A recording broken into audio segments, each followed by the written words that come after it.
I'll give a few minutes, let people come on here. So, what's your guys' first poll this year? Bridgeport, Nebraska here. There he is. Come on, Jim. We got him. Oh, buddy. We did it. Here.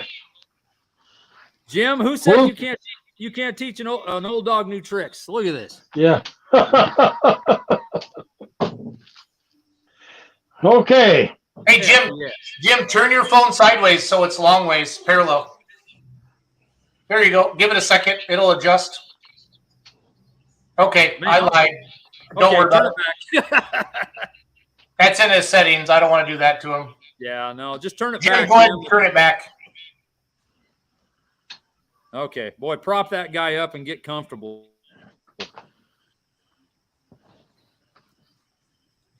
All right, take it away, Lussetto. All right, well, welcome to another chat with Live Lussetto. We got a very, very special guest tonight by the name of Jim Puckett. And Jim, I'm going to start off by asking how you got started and got involved in pulling many, many years ago.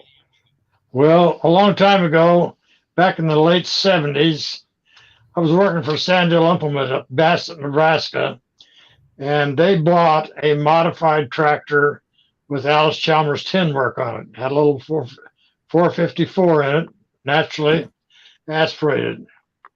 And that got me hooked. And so I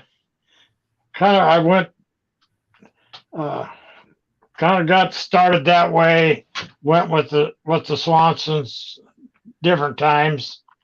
And then I found a 180 Alice Chalmers tractor over in Iowa and bought it. And then I ended up selling it to Arnold Baker, and he sold it to a guy in Illinois. There was an article in the Puller magazine a couple, 3 years ago about it.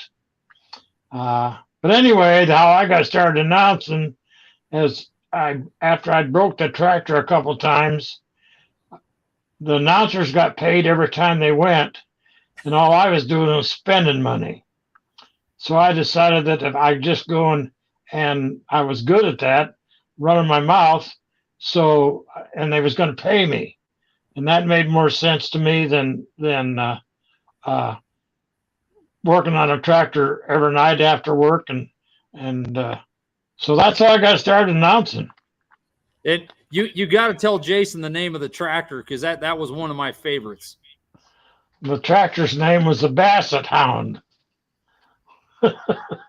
And that tractor went to Arnold Baker.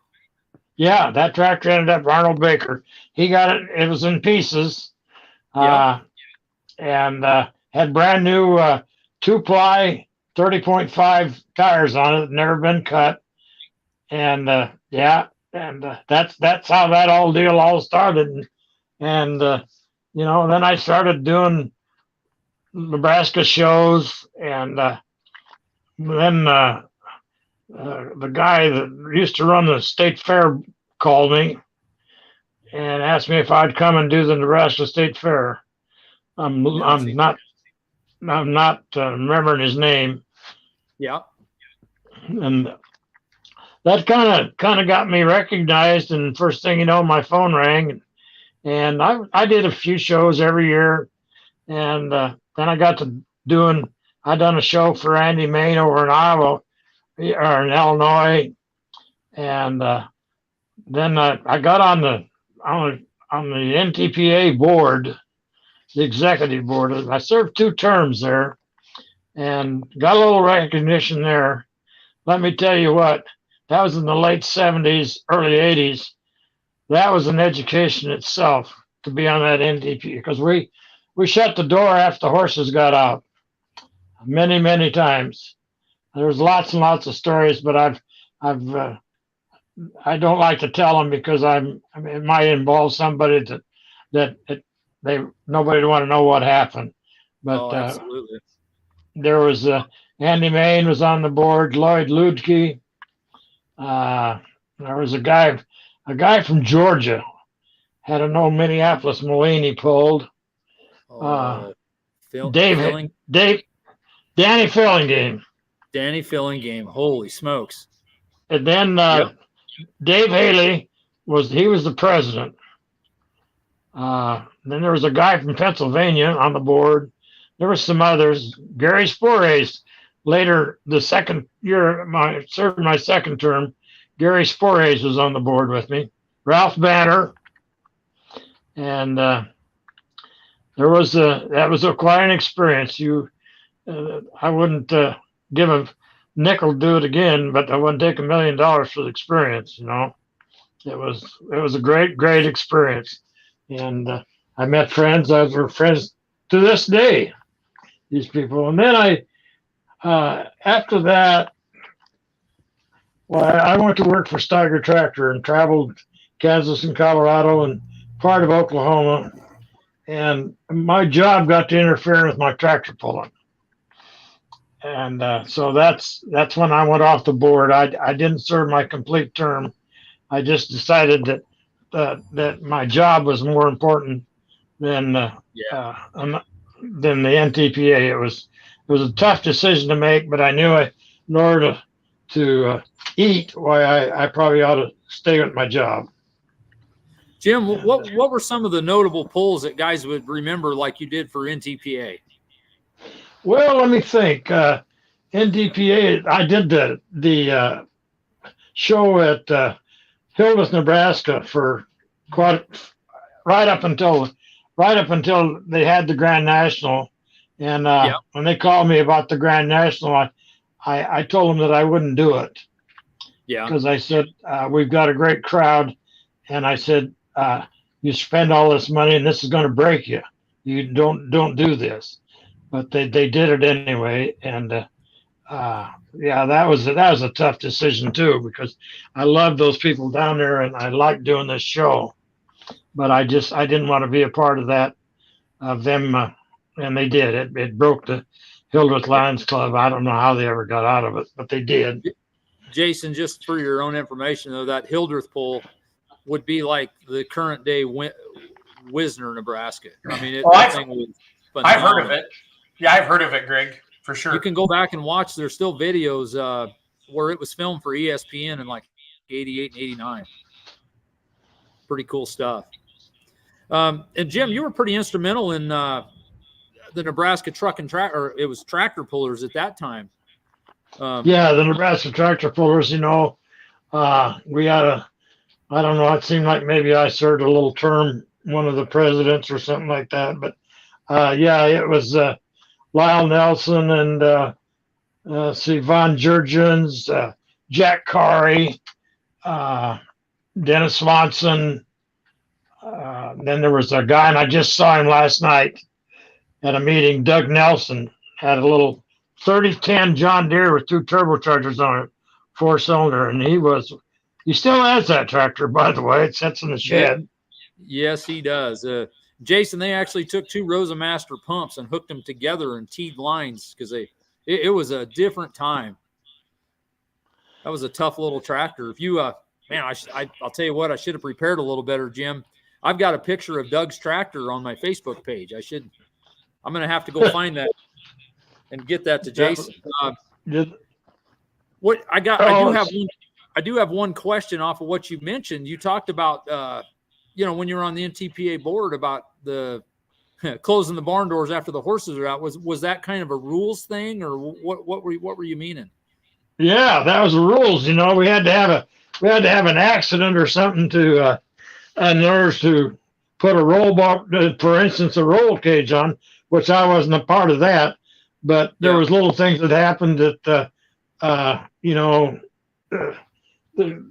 these guys that back in the early 80s, these tractors were wild and crazy, and they just sat on the regular old seat. A lot of them didn't have a seat belt on. Yeah, and they're actually somewhere in there, and I don't know why I'm thinking like 77 is when the steel flywheel rule come in, or somewhere in that neighborhood. That's exactly right. When I bought this little 180, it didn't have a steel flywheel, and I had to put one on it. And I could put a new Crowler Glide in it at the same time. Jason, isn't that just foreign to think about that? That I mean, crazy. And then I know 79, the wide front ends come in. That was a pretty big change too, because man, there's Well, it'd be like double fronts all over the place, and Andy Bain running down the track with one wheel on his double front because he couldn't make weight with his old case. yeah, it'd be like sitting on a tractor today without a roll cage, Greg. Oh,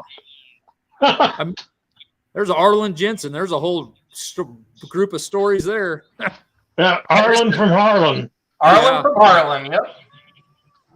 Yeah, him and his mother traveled a lot of miles in the old Dodge pickup. There was another guy, Arnold Dreesen, that had a white, and he cut the sides out. He had a box on the back of his pickup, pulled a gooseneck trailer, but he cut the sides out so when he made a turn that the gooseneck would go and he could keep the top on because that's where the kids rode.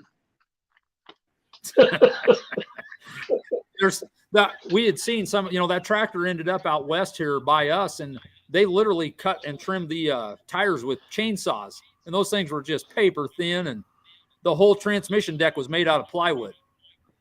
Damn nice looking. You get close to them, it's like, no way this was actually, but that was a tough customer back in the day. Well, I remember being on the board, and I'm trying to think. There was a father and son out of Michigan, had tough running 806s, and we were going to add 200 pounds for safety. And I can't remember if it was fenders or what it was, and they told us that they couldn't make the 9,000 pound class by adding with those 806s. They'd have to quit pulling if they added another 200 pounds. Cole's the guy's name. Yeah, that had to be the wide front, because I think they added. That's when they went to 5270, 292, if I'm not mistaken. Yeah, that might have been. I just don't remember all. Yeah. Yeah. Huh. Yeah. Jason, can we tell politically incorrect stories here? Yes, we can do whatever we want. Mark Ulmer told me a story about that white, and he said Ed Dreesen was the dad, correct? Arlo the son. They said Ed Dreesen was fast, and his famous bar trick or whatever was he would challenge people to a foot race, and I guess he was the fastest guy.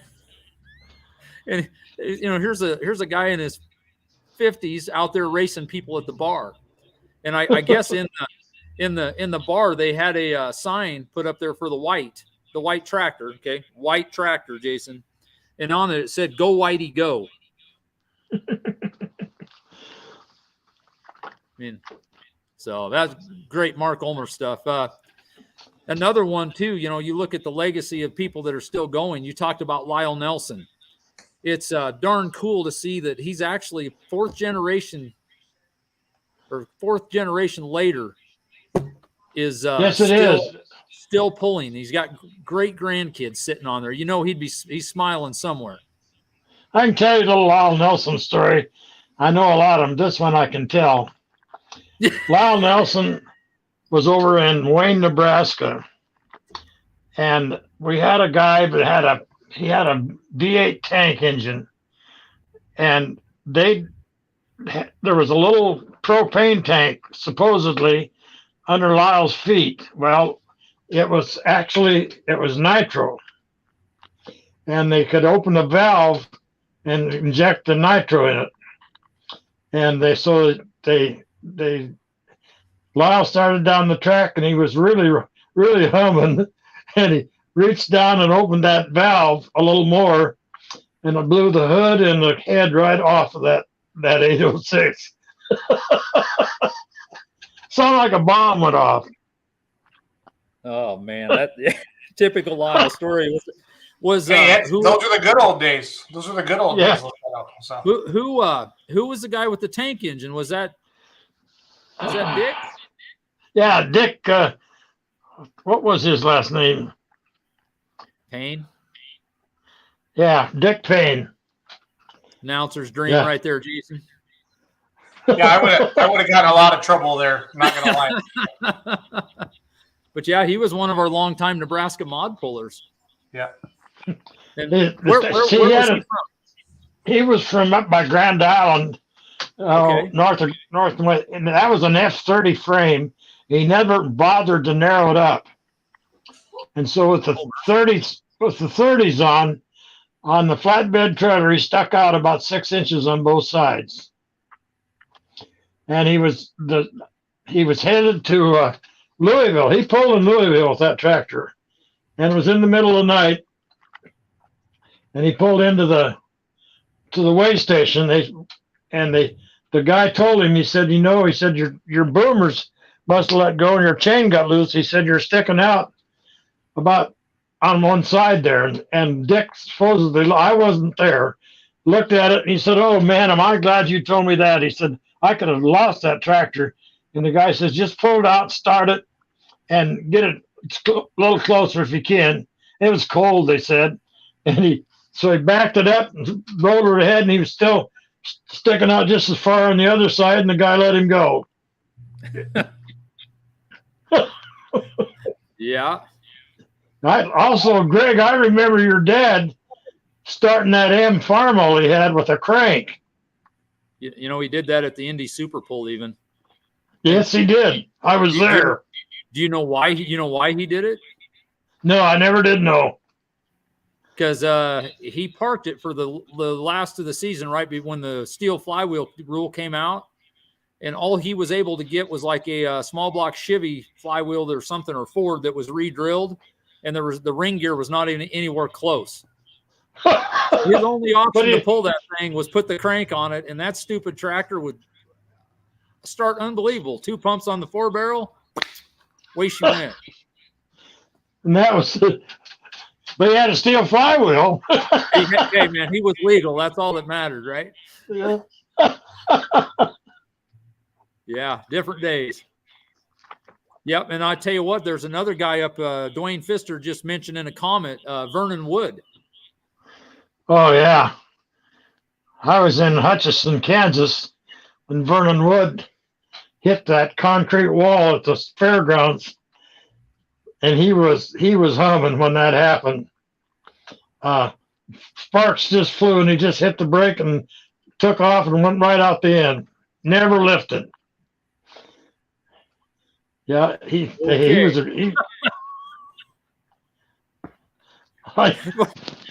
Nobody they just looked the other way, like no big deal. Yeah, it's just like, all them guys standing there like, boy, no way. Man, the Sparks. Yeah, just like that happens every day. No big deal. Yeah. Those guys, they strapped them. When them guys set down those tractors, they only knew one thing. That was full speed ahead. Yes. Well, there were several guys between Jack Carey and Lyle Nelson. They're both that way. I've seen Jack Carey take some rides that would scare me with a roll cage. Oh, yes. And it's just unbelievable, some of the rides those guys took. What was it? David Sinks, another kid with a tough running 180. Left us too soon.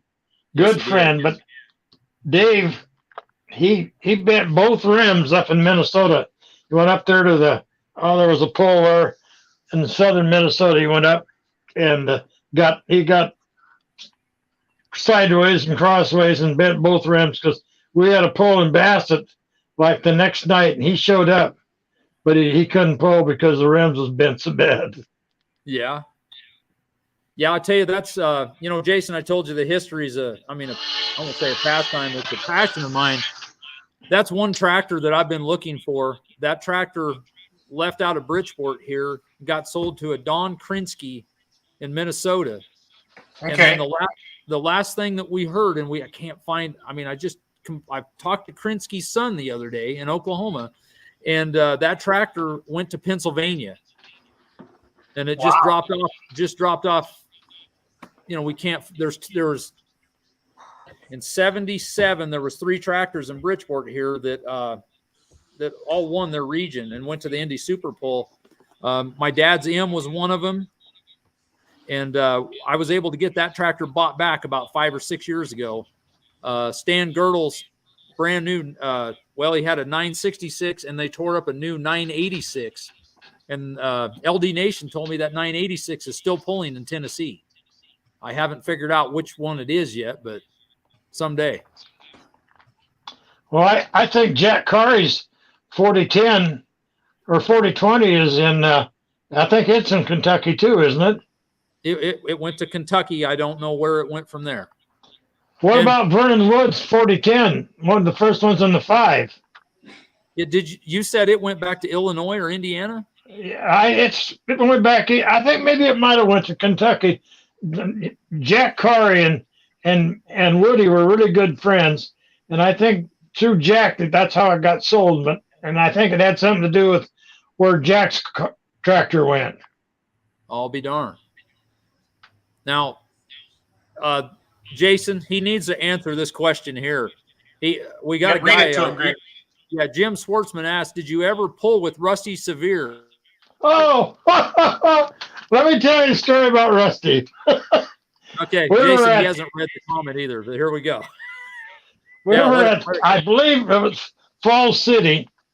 Jim Schaefer, the Finley twins, and there was another tractor, an 806. I can't remember his name, but anyway, we didn't have any place to unload. Everybody pulled their tractors, hauled them on a flatbed grain truck. So there was no place to unload them.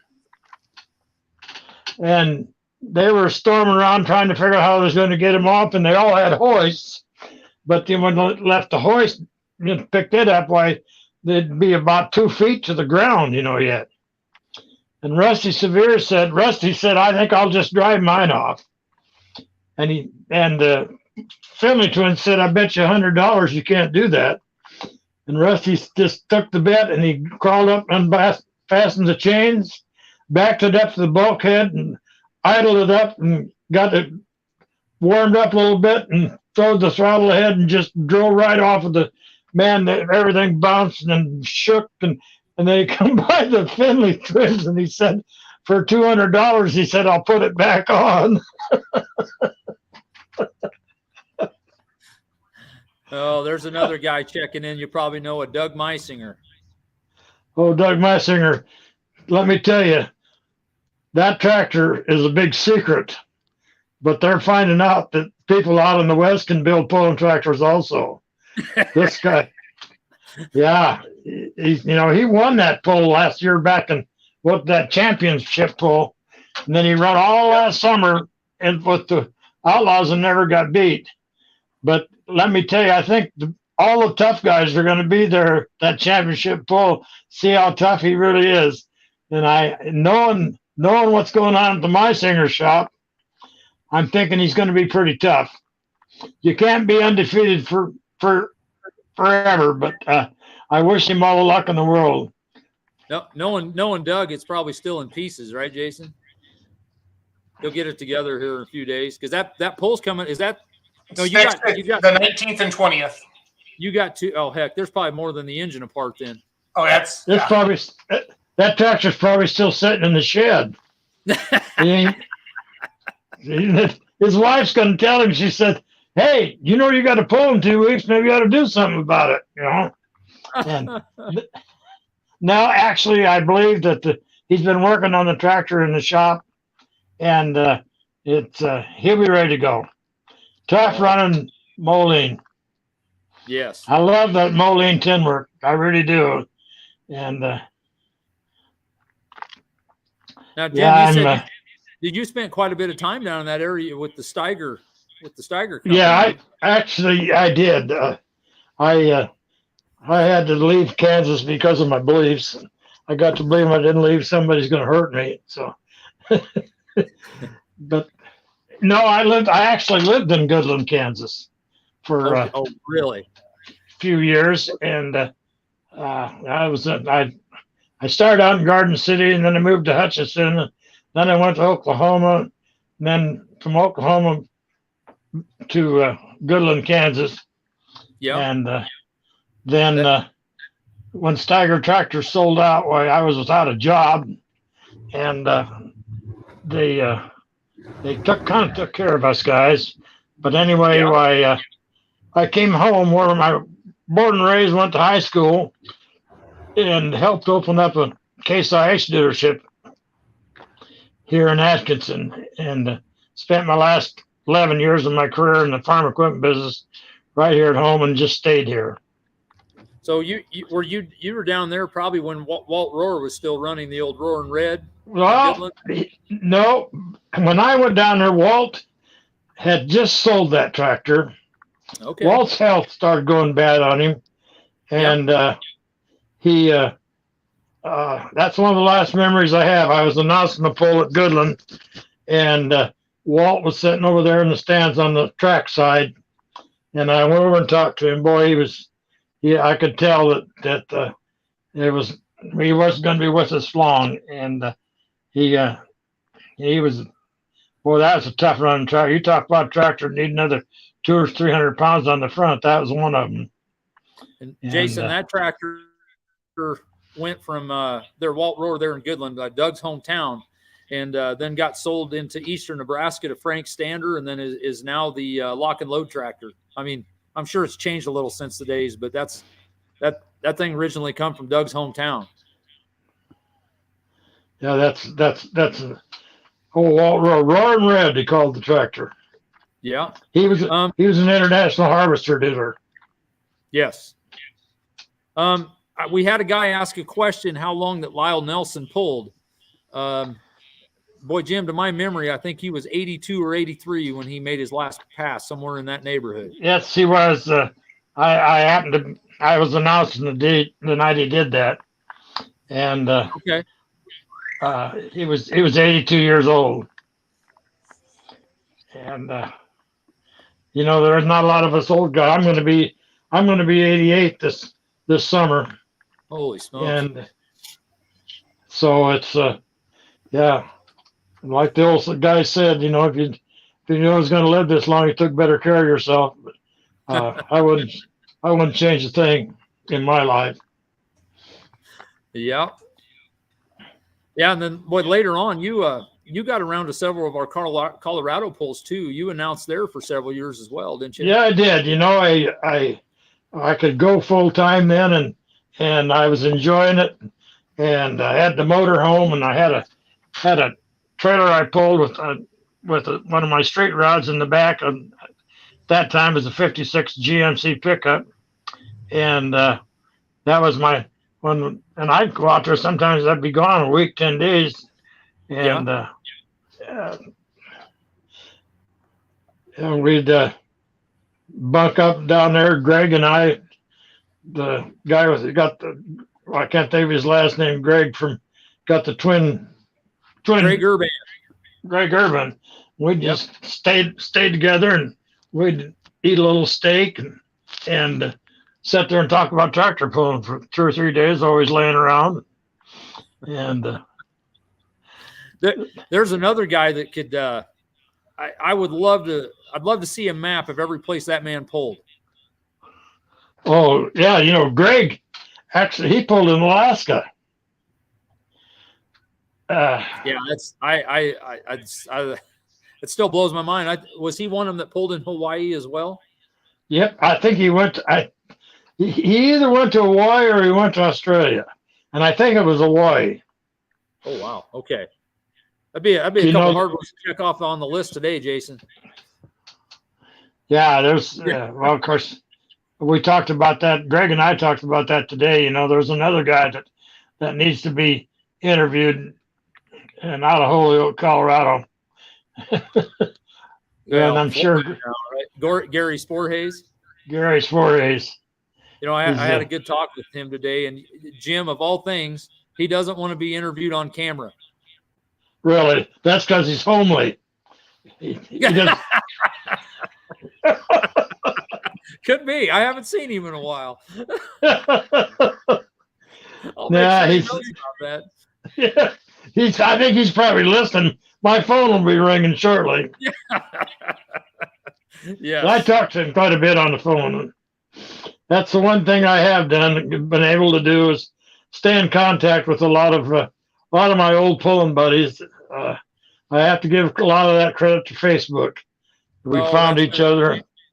Yeah. And my old Steiger guys that I worked with, and Donnie Bennett had to be one of those, wasn't he? yes, he was Donnie Bennett. Now Donnie Bennett, that's another story. The CEO of Steiger Tractor drove a Mercedes car. That was part of his perks. Yeah. And of course, Donnie Bennett had money. I mean, he was that family. They had money, and and every year this guy, he got a new Mercedes. Bennett went up there and found out that car was for sale, and he just bought it. Just wrote a check and bought it. They didn't think that. They thought maybe they was paying him too much. He drove it on the territory. Huh. It wasn't because he wanted to, because he could. He had some pretty darn neat pulling tractors himself, because did he not own the Pride of the Farm? Yes, he did for a while. Yep. Yes, he did. Matter of fact, I think he pulled that at Indy. Oh, really? I believe he did. I'd have to have that confirmed, but of course Donnie's not among us anymore either. So I know.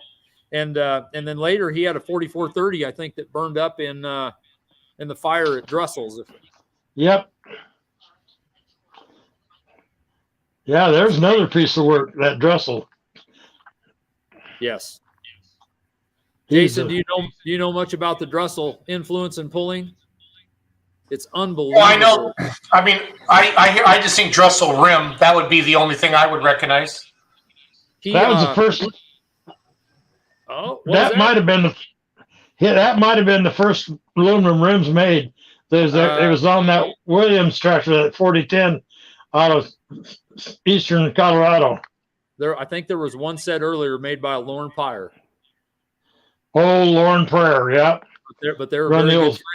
I think they worked together on some of that stuff, and I was blown away, because I always knew about Drussel and some of the history from when he was out here, because he was somewhat local to us. But if you get to talking Brian Connors, I had a really good talk with him the other day, and Brian, his knowledge, he will attribute a lot of their success of getting kicked off to Drussel, Doug Drussel. Doug, they had a V8 tank that they pulled in. It run well, a single engine, but their tow rig was a Ford van with a V8 Cummins in it that they pulled it out of flatbed trailer, and that thing had a John Deere power shift transmission behind that Cummins engine in that Ford van. I never did know how that worked, but Doug Drussel made it work. I'll be darned. Well, he sounded like an interesting guy, and he was out of Garden City, Kansas. Garden City, I think he's in Colorado Springs. No, that's the last I heard. Of course, Charlie's not among us anymore. Right. Both him and Lauren, I think, retired over there, if I'm not mistaken. Yeah. And that's another that Lauren Pryor was another guy that built a lot of stuff. He had a twin engine, 2 blown small blocks that run pretty hard. Yeah. And then he built that Coors Light sled that ran out here in Colorado forever. That was his creation there too. Motorized sled back. Oh yeah. Had to be in the middle 80s. Well, that's he brought that to I think that was the first. That might have been we had 2 sleds at Hildreth, but that was one of them. Yep. Yeah. The other one might have been that old dragon wagon out of Colorado. I don't remember the guy's name. But are you talking about the yellow sled, or kind of? Yeah. There was a guy that was involved in Brule, Nebraska, with that sled. Okay, well, you talk about sleds. The Nebraska owned a sled at one time. Oh, really? And then and then it was sold to a guy out southwestern Nebraska, and he took the box off and put a water tank on it. Oh boy. And it had baffles in it, but then he had it fixed so that I forget how he did that, but that way he just emptied the tank when he started going down the road. He didn't have to worry about scales or anything. Yeah, that Bauer might have to do that with new sleeping quarters. Oh boy! Did you happen to see the reveal of the sled last night, Jim? No, I didn't. One of the Bauers has got a sled. He's got a Peterbilt with double sleepers on it, 320-inch wheelbase, and then he's going to have a sled behind it. It's quite an outfit. Ain't nothing money won't buy. It helps. That Bauer has done more for sleds than anybody I've ever been around in the sled business. There's been a lot of good sleds, but this Bauer is, yeah. You think back at all the sleds that we pulled back in the day. I mean, even in the late 80s, early 90s, it was a big change and a necessary and good change. Yes, it was. Boy, those sleds, they were dangerous. That's all you can say about them. Well, and especially with the horsepower that was coming in those days. Yeah. Yeah, I'm not when I was on the board, when we went to started just getting ready to put on five engines and doing that, and I spoke up and told them I didn't think we needed to do that. I said the sleds make the show, so they can make these tractors with them. That's what they want is speed. I said all you got to do is set the box different. And I said yes. we stay with three motors. I said if we start putting on 4 and 5 motors and 6, I said there's going to be tractors sitting in the shed, and I said we're going to lose a lot of pullers. But of course, I was just a boy from out in the western part of the United States that nobody knew about, and you know what happened. But hey, we got a guy that asked another question, Jim. Want to know if you remember Kennard Leg Band? Oh yes, the Allison. Yeah, Allison him and Greg Urban traveled together a lot. Yes. And it's been several years back. I stopped at a convenience store someplace down in eastern Nebraska and run into his wife. She recognized me. And, really? Yeah, and then another guy that would run with that crew at that time is what the hell was his name? Is from that name's gonna. But he had a V8. He had a big block. He was from Script. Lee Brosh. Yeah, there was one. Oh, that brings back a Lee Brosh and his dad with the big hat on.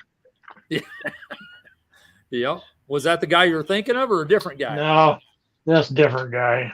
He was from West Point. I can't think of his name off the top of my head. But not Marv Cotton. Yeah, there we go. Oh yeah, Lord, there'd be another book. Yeah, he lives in North Texas, north of Dallas. Jim, would you please tell the story about him picking you up at the Dallas Motor Speedway? That was a helicopter. I was down there with my pickup, my GMC pickup. I'd qualified to go down to Dallas to the car show down there, the Good Guys, with my pickup. And so I called Marv and said I was coming and we'd try and get together. And so we were down there and we had the motorhome and we were parked on the south end of there. There's that huge parking lot where they park everybody during the races. And Marv called me and he wanted to know where I was parked. And I told him, and he said, "Is there anything over in the southwest corner of that parking lot?" And I said, "No, there's nobody within 100 yards of it." He said, "I'll be there in about a half an hour and pick you up." And he come in there. with his helicopter and picked us up and took us out for supper and brought us back. Next morning, this guy said, "I don't know who you know," but he said, "That's kind of impressive. Have somebody come in and pick you up." He said, I don't know Jason, what kind the last time I talked to Marv, he was supplying foreign armies with refurbished Huey helicopters. Outstanding. I mean, there were some characters involved back then. Russ Dostal says Alice in Wonderland was the tractor's name. Yep. Yeah, that's right. Yep, that was leg bands. Yeah. And Brian Fuhrer says Catman. I'm not sure. I'm sure he meant Catman. No, it was Alice in Wonderland, unless he changed it. Because that's what it was.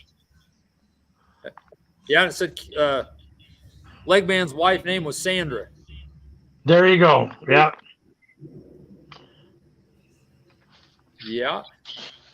There's Yes. I'm looking at a business card in front of me.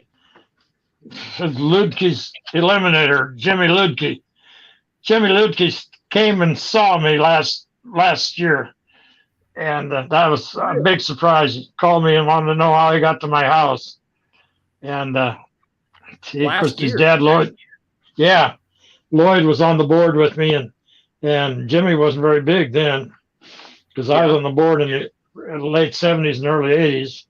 Yes.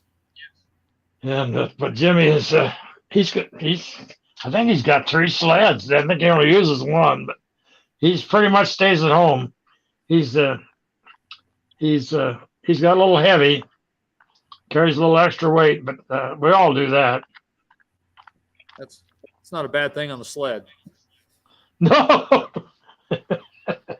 Another guy I talked to that nobody probably remembers was a good friend of Lloyd Ludke's is Frank DeVries. And he used to run the Eliminator sled. Yeah. And talked to him on the phone. He's an old iron jockey. He was a John Deere salesman forever and ever. And so, of course, my history is with Case IH. And he kind of always give me a lot of, tells me things that I shouldn't be doing, but that's all right. But what about Leon Atkins? You got any stories from him? The only one I've got is I was at the. Oh shoot! Oh, Jason, we might have lost him. Like it froze up.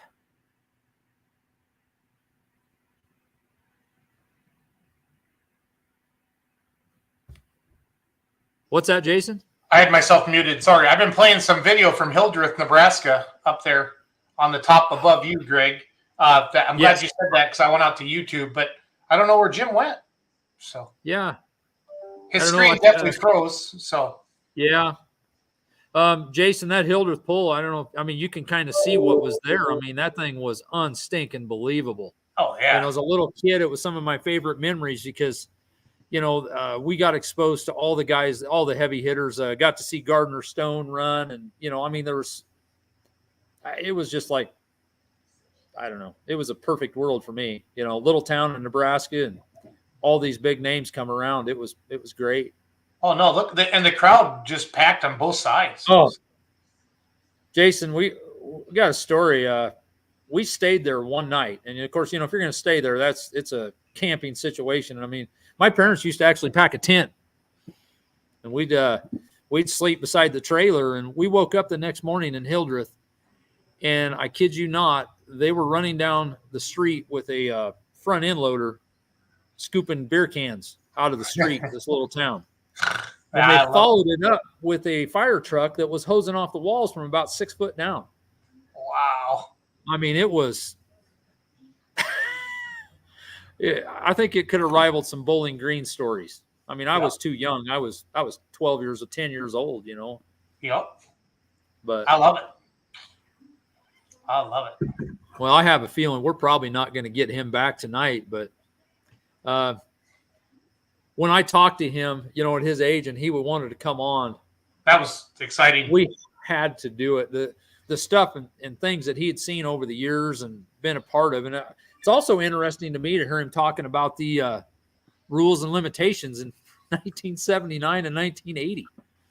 It's like same stuff we talk about today at times, Well, I'm glad there's still people alive that can tell us those stories, in the 80s and 90s, because that's really when I started following, really caring about pulling was late 80s, early 90s. You know what I mean? It was fun. Yes.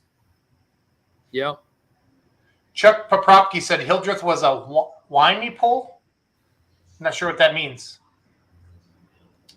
He might, yeah. Chuck, if you can expand on that, I'm curious because. Oh, awesome. He said awesome. Awesome. It's damn spell correct. There we go. Yep. Yeah, it was phenomenal. That and the Nebraska State Fair at the time was something else. And we had a lot of locals. That's where they would, see what they were worth up against the big boys. That was half the fun. Yep.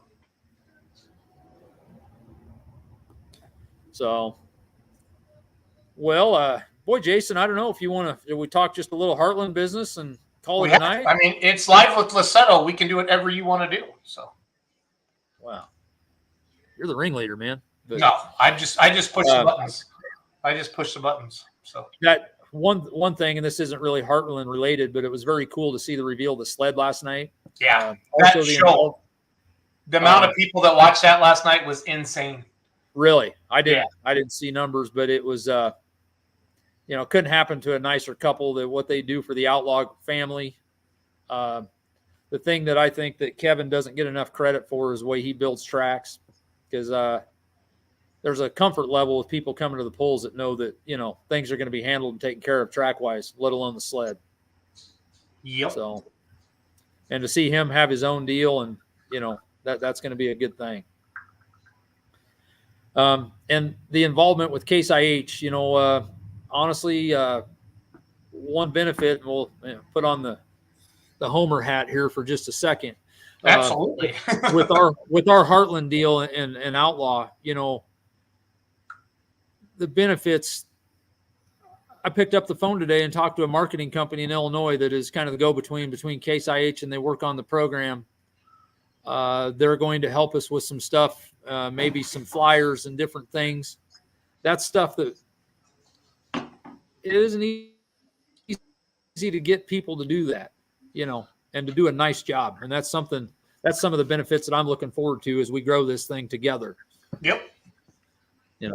And also with the live stream, I think that's the potential for us. What that proverbial next level is for us to expand on that live stream and get more eyeballs on the product. Yeah, it's really, really good. I'm excited for it. Like I said, I haven't been this pumped up in a long time about videoing and having fun and being able to show that awesome, just really take it to the next level. Yes. Well, just keep pushing. So all we can do. Yeah. Well, Jason, I don't know much else, as far as the schedule and stuff. We got our first pull in Bridgeport, and then, we're going to hit that. It's going to be our first trial out of the box with the live stream and several new additions, for our Heartland Region series. We'll be looking forward to doing that. And I talked to Jason on the phone, just because we are a small group and that is who and what we are, we're going to do our best to put a professional, video on. It won't have all the bells and whistles you may have at the next level, but we're going to do our best to keep working to get a good product out there. Well, it always comes down to having enough people, Greg, and you know that. Yes. So. And that is a worry. Make no mistake. Because oh no, it's a worry for me too. Never have enough people, boots on the ground, day of the pulls and stuff like that. But I will tell you, I got a lot of exciting.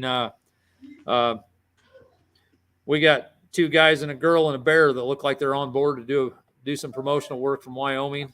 Yes. Where that goes, we don't know. It sounds fun. Yeah, it's gonna be fun. Good, bad, or whatever. It should be interesting. It's gonna be fun. Yes. It's gonna be fun. Boy, dropped a little bomb last night. ESPN2. Yeah. At Rock Valley. We've been talking to them for a couple months now, and so we're going to film in Rock Valley, and then we have to have it edited. Our first draft in by Kurt. Kurt emailed Ron and I today. That Monday and Tuesday right after, we're going to put it together. I think we're talking like maybe doing a highlight video, like maybe the top 3 of each of the classes we record. I don't want to do just one class. I'm not the boss. Kurt's the boss, but I don't want to do just one class. I want to show the top 2 or top 3 of every class. So if somebody, when they watch it, they see trucks, they see tractors, they see mods, they see everything. So you can engage the diesel fan, the truck fan, the spark plug fan, and bring them all back to polling. It's pretty neat. So yes. ESPN's really excited. She's the gal we're talking to is from Illinois, but she obviously lives in Connecticut now. I'm trying to get her to come to the Pullers Championship just to watch next weekend as well. But just having Kurt on board and his willingness to kind of do whatever it takes to pull something like this off has been really, really exciting. So to say that we're going to have Outlaw polling on ESPN too, wow. So pretty cool. The thing I see with the Outlaw leadership right now, and that's one reason that I probably wanted to be on board, is there's driven people. There's a plan, and there is guys are putting in the time and the effort to make this thing something special. Yeah, I agree. What are your promoters saying about being with Heartland now? I mean, with Heartland being part of Outlaws, what are some of the things you've heard? It's different for me out here. In my opinion, we do a lot of stuff with fairs. Okay. And I will tell you one of my goals, and it's been this way from day one in Heartland when we started in 2011. If you talk to any fair board person, they're so busy. At the end of the day, what they need is a block of entertainment. Yeah. If they can be hands off and not have a ton of requirements from them, it's a benefit to a fair. So it's a little different animal. We've had a very good relationship with promoters. We really, if you look over the years, we've had a lot of repeat customers, and that's what we're after.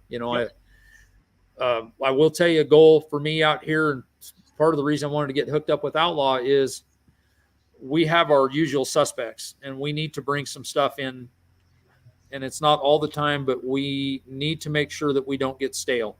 Yep. So it's important to get new pullers, and that's something that I think this is going to help us do. I know just the other day, and this is another guest that I'm going to be working on getting on here, is there is some trucks out of Levant, Kansas, a little tiny town by Colby, that are phenomenal. Okay. Father and daughter team. She just, I believe last year was her first year. And, they're talking about coming to Bridgeport this year, which, good 4-hour drive, which would be thrilled to see them. Because that's one place that we've needed some trucks. That's amazing. So that is amazing. This Dallas Todd's asking about you're talking about the Heartland announcer. Who is your announcer? Oh yeah, Greg. Who is your announcer now for your polls? Okay, Greg Ryan has done a majority of our polls out west. We will fill in with 2 to 3 different guys out east, but Greg Ryan's, as far as I know, doing good. I'll tell you, Jason, if you ever want to hear a story of the chaos we deal with behind the scenes, my announcer's wife got cancer last year in the middle of the season. Yeah. And it was just a blow. And, he's been part of the family per se, and he had to miss a pull on about 2 days' notice. And if that doesn't make you appreciate what those guys do and what they bring to the table, yep, it's not something for everybody. So, but Greg has done a phenomenal job for us for a long time. Good. And I tell you what, we worked with that Dale Bartels that shows up here, and he was top notch. Yep. We'll have a rookie on the Heartland season this year. We got one guy that's going to do, I believe, Albion by the name of Ron Stone. We'll see if we can't get him up to speed. Yeah, he's trainable. He's trainable. Maybe. Yeah. So. Got it. Well, okay. I'm going to get ready. I'm interviewing Clint Medding tonight at 8:30. He's got the same.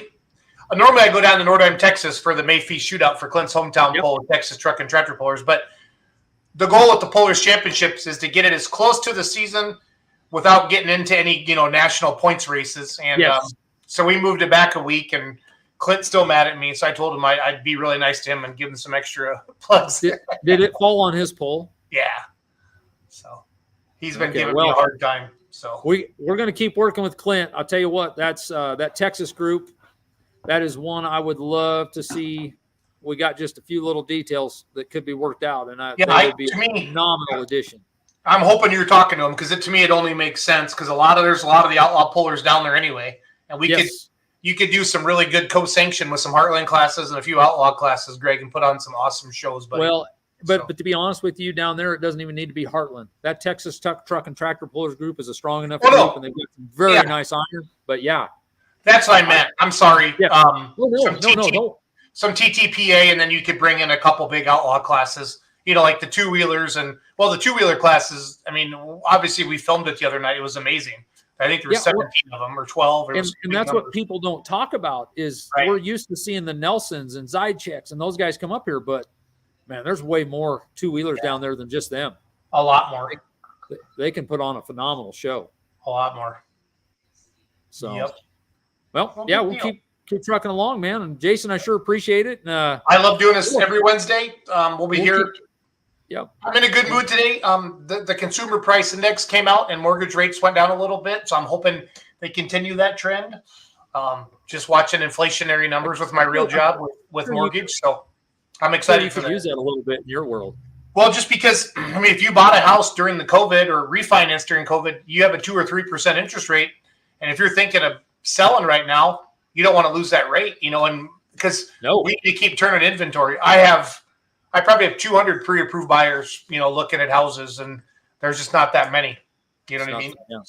Right. So, very good. If any of you're still watching, and I'm a mortgage lender, and we can do loans in every state but New York. That's why I have that sign right behind me. So, give me a call. I love helping everybody. So, all right. Well, man, I appreciate it, and I enjoyed having Jim. This has been a lot of fun. Ron's been happy with the show.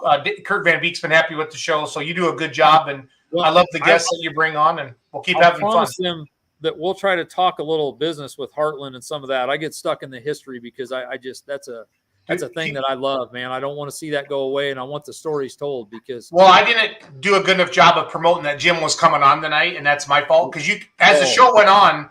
No, people are like, oh, Jim, boom, boom, boom. More people started clicking on when they realized Jim was on. So that's good. But it'll be there later. And I'll tell you what, at some point, I'm going to get a group of those guys on because there's a Gary Sporhays that was an absolute character. He was nationally sponsored with Jolly Rancher candy back in the 80s.